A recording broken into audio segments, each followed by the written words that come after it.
There was a quote that I heard many years ago, and it really helps me to make pivots or to make shifts.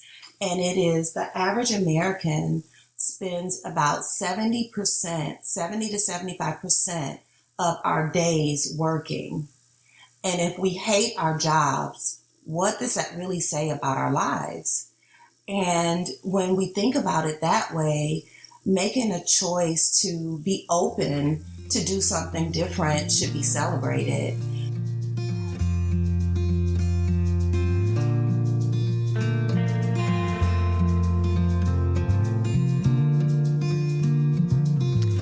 Welcome to Zestful Aging, where I speak with fascinating people from all over the world, from every walk of life, who will inspire you to live with zest. I'm your host, Nicole Christina, and my mission is to bring you optimism about aging and help you make full use of the new opportunities that only come at this stage of life. To find out more about the podcast, hop on over to zestfulaging.com. And while you're there, sign up for my weekly email newsletter, The Insider, where you will get fun and quirky tidbits about the show and my exploits, including when I went python hunting in Florida and my participation in the National Senior Games. And if you love the podcast, I'd be grateful if you shared it with your friends. Our music is courtesy of Judy Banker, who was a previous guest on the show. Find out more at judybanker.com. And our technical director is Stephen Litweiler. Well, one of the most fun parts about being a podcast host is that I find guests in the most surprising places. Recently, I had to go to Nashville because my brother was ill, and I was waiting to meet our other brother who was coming in on a later flight. And when I say later, I mean like 4 hours later. And for those of you who know Nashville Airport, there's not that much to do. So I walked around wondering how I was going to kill 4 hours. And then to my surprise and delight, in like an oasis in the desert, I spotted a nail salon. Great luck. And the manicurist was friendly and lovely. And we started talking about, actually, she started talking to me about the owner, whom she really admired. So it was already starting to turn into a kind of a different conversation that you might have at a salon. Well, it turns out this wasn't just a fluke, and this isn't just a standard run-of-the-mill salon. Angela Mitchell-Hill is a super entrepreneur and mentor, and she actively seeks out products that support marginalized populations and favors environmentally sound beauty products, some of which I experienced and were lovely. As a business leader, she is a force for good, and she's going to talk about why her salon is different and her philosophy here. Welcome to the show, Angela. Hello, Nicole. Good morning. And it is such a pleasure to be here.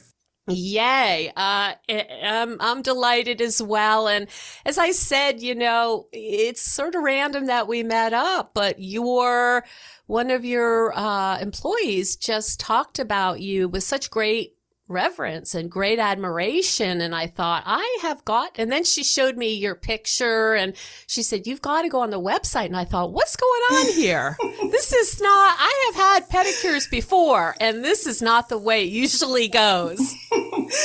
I love my staff, and my staff, they are family. We are family, and I am so grateful for Alberta, for her sharing with you, because now I'm able to share kindness and really talk more about the why and what we do. Mm-hmm. So let's go back to the beginning. You wrote a book about your humble beginnings. And you talked about $27, starting with $27 in a dream. Can you talk a little bit about what that's all about? Yes, I sure will. It's funny how things just turn full circle. the book, $27 and a Dream, it is a view, an insight on how I started in the nail industry as well as in entrepreneurship. But even before that book was written, I'm originally from Detroit, Michigan, and I went to college in Nashville at Tennessee State University. And as a college freshman, my mother and I would walk the concourses at B&A. That's the airport, everybody. That's the Nashville airport. Yeah, Nashville International Airport. International, okay. And we would walk the concourses at Nashville International and laugh with each other and just talk about how it would be so much fun to have a nail salon at the airport. Mm-hmm. And so, fast forward a few years, I had attended TSU, Tennessee State, and I realized I studied biology. I was done with college. I didn't know what I wanted to do. And I was just kind of out in the city of Nashville. I had gotten a job working at one of the most famous, popular salons of color in the Nashville area. And I was able to learn so much, during my time at that salon. But after my time expired there, I just knew I wanted more. And I was single, no family in Nashville. I've always been one to kind of take care of myself. But at that time, I ended up with $27 in my purse. That is what I had. And I've been a very, strong, independent person. So by no means would I call home and say, Mom and Dad, help me. Oh, no. Not you. Not at all. And so one day I was driving down Jefferson Street. This is a really true story. I had $27 in my purse. I was doing nails door to door. My card note was 3 months past due. It was the end of the month. Rent was about to be 3 months past due, and we all know what happens then. I'm sitting in a line on Jefferson Street. It's traffic on a Wednesday, and I'm like, what is happening here? Now I'm sitting in traffic. Oh, my gosh.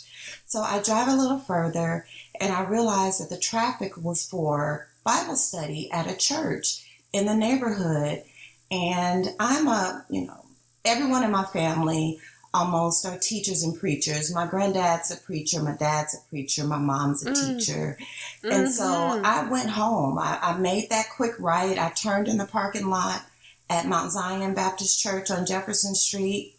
I went inside, and I don't remember. I know I sat on the left side of the church, but I don't remember the sermon that day because I just wanted the offering tray. I was tired of thinking about, what am I going to do with this $27? How am I going to spend this? It wasn't enough.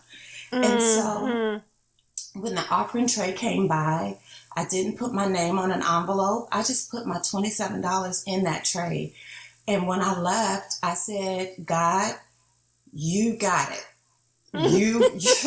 That's it.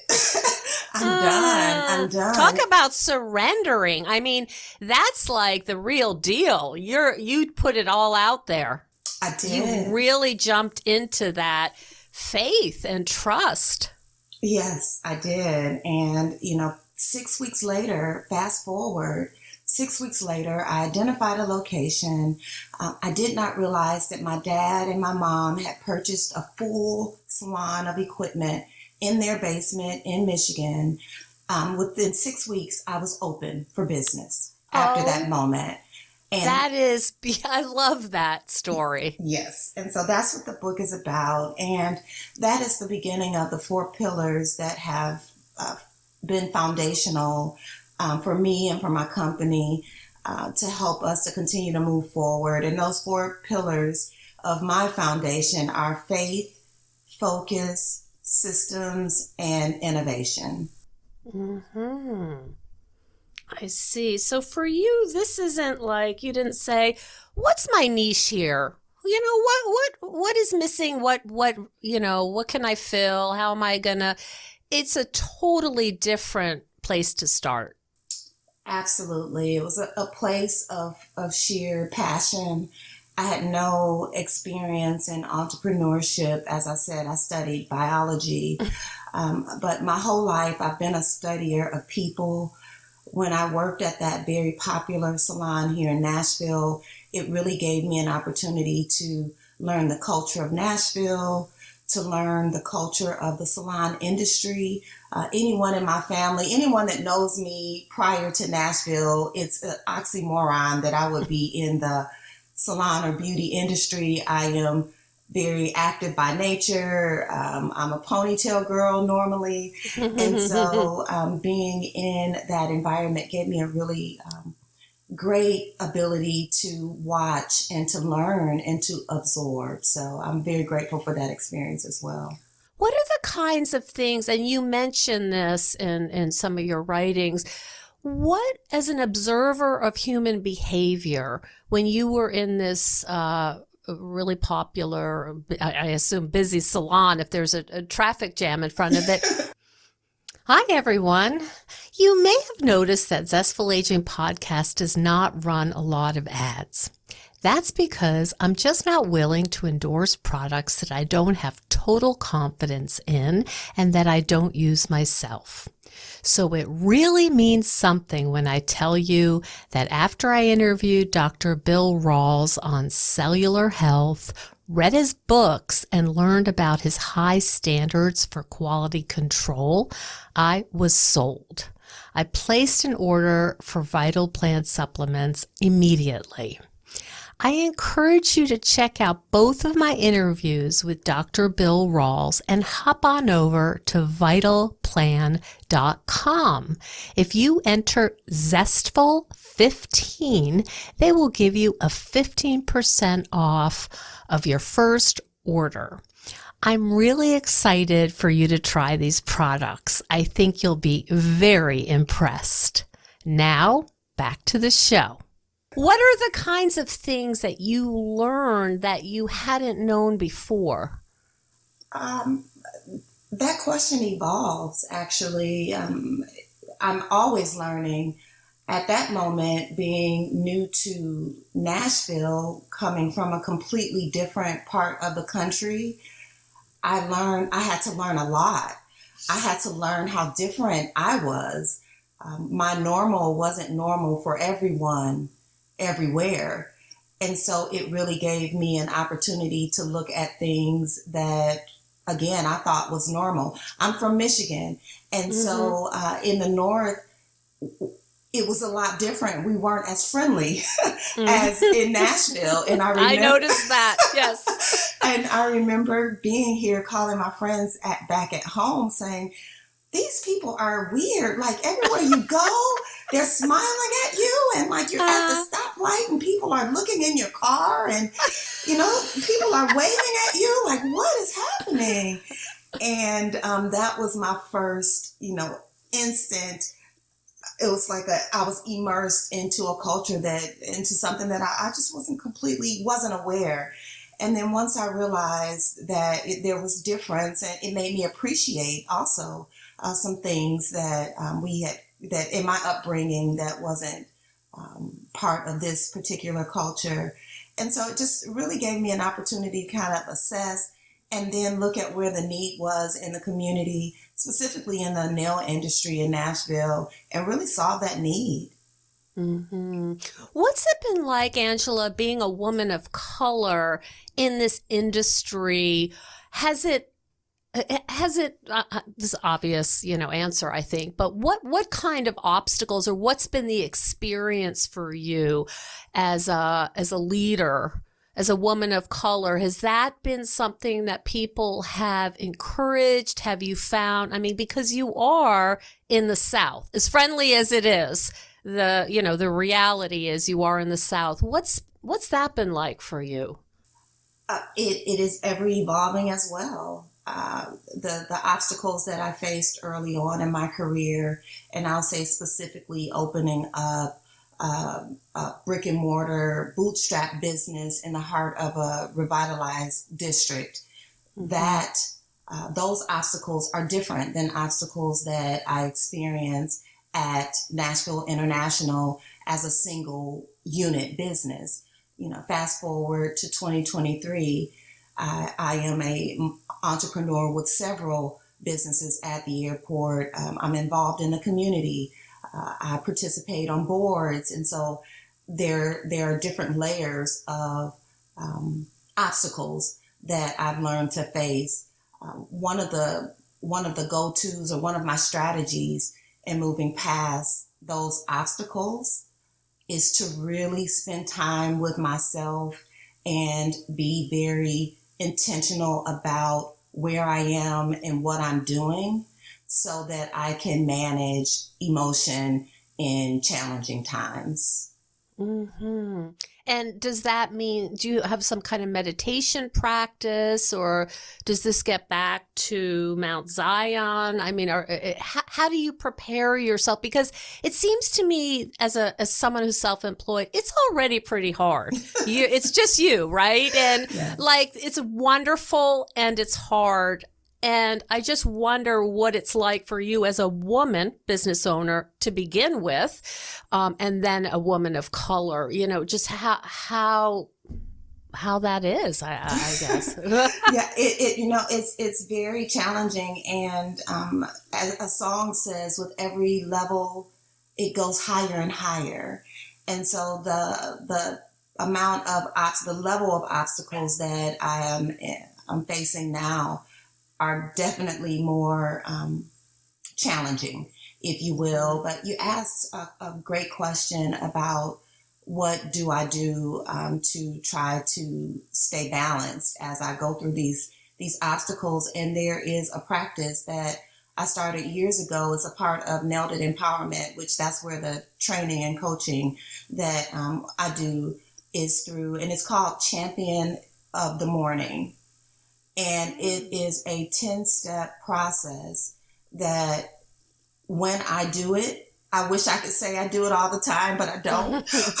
But when I do it, I feel like a champion. Mm-hmm. And it involves, you asked about Mount Zion, it involves an opportunity to listen to a meditation or a positive word or, something like that, affirmations. It involves gratitude. Number one, I asked myself, I challenged myself to write 25 things that I'm grateful for. All of my coaches, they're like, 25? That's crazy. That's way too many. But why not? Why not take 10 minutes and just try to, really dial into things that I'm grateful for to center my day. So that is one of the things that I really try to do on a consistent basis to keep myself focused and moving forward. And again, I wish I could say it's perfect, but it's there. I get that. And so it sounds like you're already kind of at a different level. You prepared yourself emotionally, psychologically, and probably physically too, because this is all brain stuff, right? When we're grateful, the brain really loves that. It sounds like you have a plan and a strategy that there might be some tough moments there. You might meet with misogyny. I'm guessing you're going to most likely also meet with racism, and you're ready. You already know what the battlefield looks like, and you're already prepared. That is always the goal. The reality is that sometimes, no matter how prepared I may think I am, in that moment, I may not be. And those obstacles are challenging. I remember when the George Floyd incident happened, and I'm in a very, that was a very strange period of time in itself. And I remember the day that it happened, being on a conference call with some of my business partners that did not recognize the level of pain that we were facing. I was not the only African-American partner on the call. However, it was extremely challenging for me. And so at that moment, I hung up. I removed myself because that was the level of self-care that I needed to do at that moment. And so, the goal is to be prepared. We do understand, as people of color, as women, we understand some of the things that we are faced with. But, the reality is that sometimes we have to just remove ourselves and regroup and go back.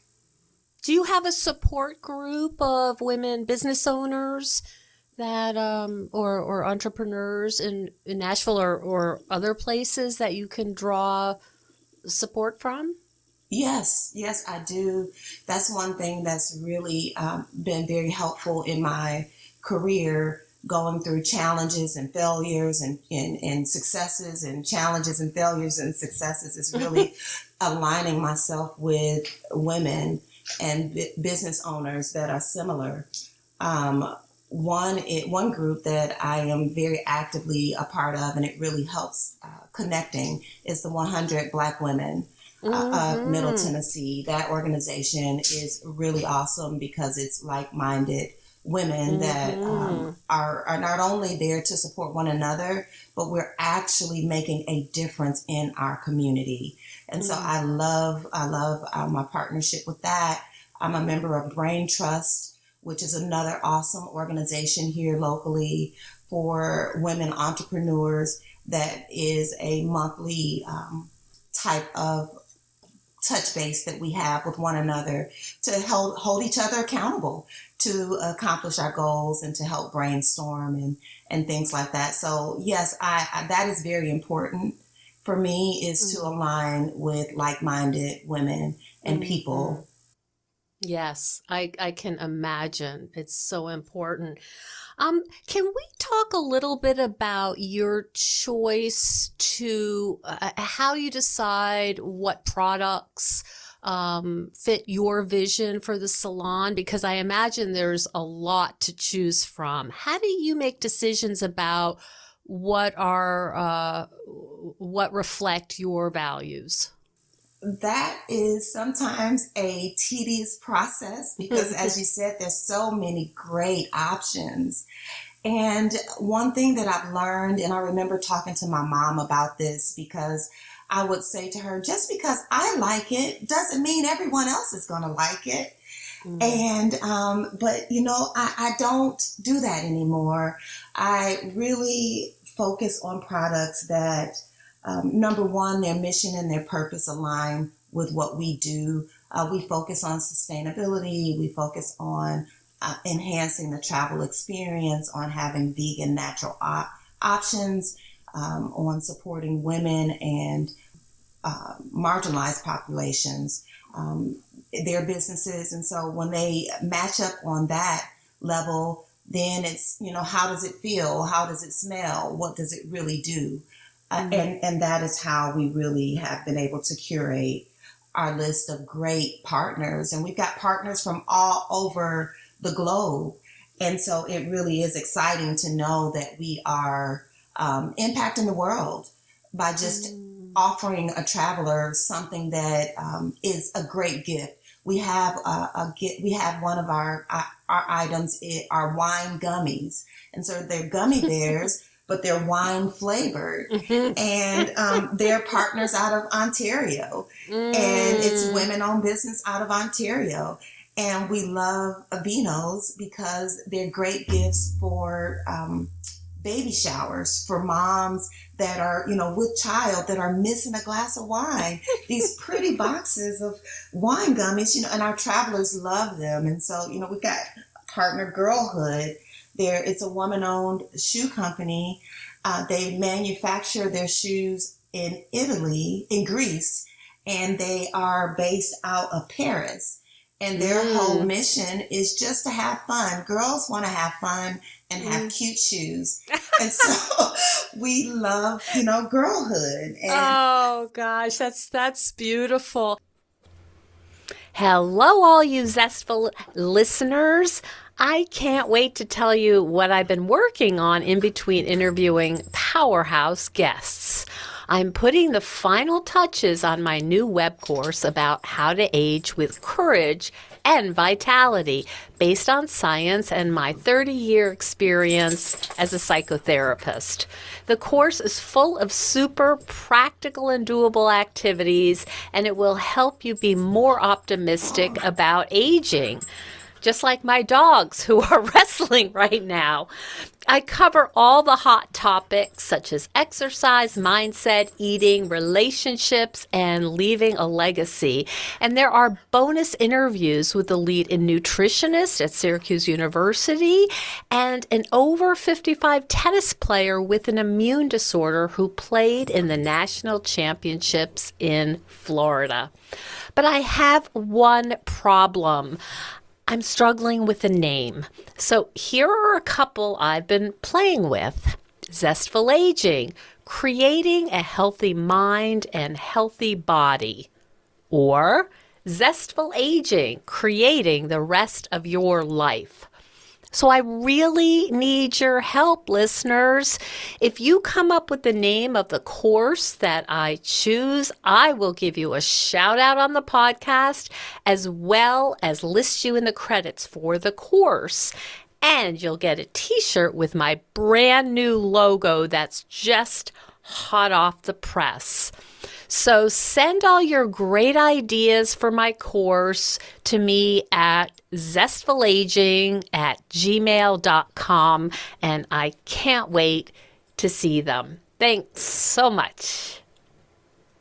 So how does this work? I mean, I don't know if I'm the only one interested in the nuts and bolts of this, but do you you search women-owned businesses? I mean, how do you sort this out with, I'm sure, millions of really great products? You sit down and you just go through each one? Early on in this particular version of my company, so NASA's has been at Nashville International Airport since 2003. So the concept where you are actually able to come in and be served, that is our fourth version. So prior to opening up NASA's Nurture Nature, which is a baby of all of the other experiences, there had been a lot of work going into what we're doing. Mm-hmm. And so I worked with a team of consultants. I worked with some of my business partners to really dial into what the concept was and then identify those partners. Once we identified those partners, it then became a lot easier because it's almost like great people know great people. And so we kind of align with one another and share our resources to find different brands. Mm-hmm. Yeah, that's kind of narrows it down. So I was just imagining you up late with your laptop going through all the women-owned businesses that would be really, really tedious. Angela, there are a lot of women listening to our conversation. Some, are going into a phase of life where they've launched their kids. They may or may not have a partner. They may or may not be still working, or they may be planning to really shift, right? And I'm wondering if you have any advice for them who they might want to start a business, but they really don't know the first step. And it's, of course, pretty daunting. Do you have any advice for them? Yes, absolutely. I would first like to say to them, congratulations, because there was a quote that I heard many years ago, and it really helps me to make pivots or to make shifts. And it is, the average American spends about 70% to 75% of our days working. And if we hate our jobs, what does that really say about our lives? And when we think about it that way, making a choice to be open to do something different should be celebrated. And the first thing that I always would recommend to do, and I challenge myself to do as well, is to sit down and have a meeting, time for yourself. Schedule time on your own calendar to sit with yourself uninterrupted and write down exactly what it is that you think you may want to do. And there are a lot of templates available. There are a lot of strategies that you can use. but one that I really like is the SMART goal strategy. That link is available. I have a free download on my website for that. Okay. But it deals with goal setting, just inventorying your life. Just ask yourself, what do you really, really want to do? Don't think about, there's a book I read, What Makes the Great Great by Dennis Kimbrough. And in that exercise, it's in the book, it says, write down exactly what you want to do, but remove all limitations. Don't think about race, age, gender, education, finance, location. Don't think about any limitations. If you want to travel around the world on a boat, write it down. And that's the type of brainstorming to do at that moment. And then once that list is written down, just prioritize the list with identifying if it's a 1, 2, or 3, very important or not as important. And then take all the ones and prioritize the ones, and then start with your number 1. And that is a way to just kind of get moving. I see. Really clarifying. Yes. Yeah, that's great. Well, you are certainly an inspiration to your staff and to me. And it was such a pleasure to be in your salon and feel really such a difference. And I think I mentioned this to you before, but the woman that was working with me, I had to come back to Nashville several times, as I told you, and she would ask me about how my brother was doing. She remembered from, when I would come down, there were like a few weeks between each time, and she would say, how's your brother? And I know she sees hundreds of people between when I was coming down. And, that's the kind of experience that really, it was so helpful, that kindness. And so, it's so noticeable, I think, what you've built just feels very different. Thank you again for noticing and for coming in and allowing us to make you feel better. That is our saying. That's our slogan, #LeaveBetter. We have a goal that every person that comes into the threshold feels better and leaves better. Not only them, but we enter too. So we want to make sure that we leave better as well when after our days working. And kindness is truly a superpower. And that's something that is a part of our culture. It's actually in our processes, ways to make sure that we are caring for our customers. People that are in the airport are usually traveling for 2 reasons, either to have a lot of fun or to go do something that they may not be so happy about doing. And so we are prepared to serve those people by simply being kind, treating everyone the same. We're in Nashville, Tennessee, so we have entertainers that have come in, very famous politicians, but we treat everyone the same. We want to make sure that we can give you what you ask for, and we want to make sure that you feel better. We try to have an environment that is productive and positive and peaceful, not only for you, but for ourselves as well. Well, that comes through loud and clear. Where can people find out more about you, Angela, and your work? Well, on my website, it's my name, angelamitchellhill.com. Okay. There's information there. And then also on the company website, NASA's Nurture Nature.com. And spell that out for me. N like Nancy, A like Apple, S like Sam, A like Apple, H like Happy, S like Sam. Nurture. Okay. Nurture. Nature.com. Okay. Yes, ma'am. All right.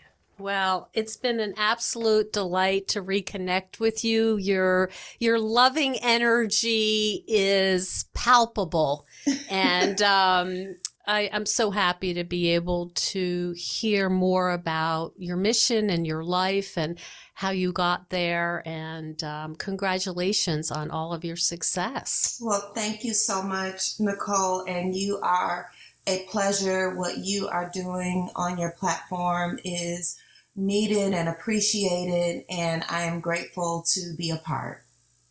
Thank you so much for joining us on Zestful Aging. If you like the podcast, please share it with some of your friends. If you think decluttering could help you feel better and you could use a little assistance with that, check out the online course I've developed with professional organizer and designer Carrie Luderin. It's called Too Much Stuff. And Too Much Stuff is different from other courses or articles or guidance you may have used up. We give you clear steps to deal with the clutter and the tools to help you face the overwhelming feelings and the emotions that come up when we're going through our clutter. And a lot of those emotions are just feeling anxious or guilty or just basically flooded with a lot of different confusing feelings. The course is really practical. It's realistic. The lessons are short and punchy, and they're really manageable. We're not trying to set you up for some long exploratory, super in-depth, burdensome experience. We want something really helpful for you right now. We all need help with our anxiety. So being surrounded by more calm and less chaos can really help. So now's a good time to clear out the clutter so we can focus on what's really important in our lives. So find out more at zestfulaging.com. You'll see more about this under the web courses tab. If you have any questions, just shoot me an email at zestfulaging@gmail.com. Thanks so much. And stay tuned next week for another interview with a fascinating and inspiring guest.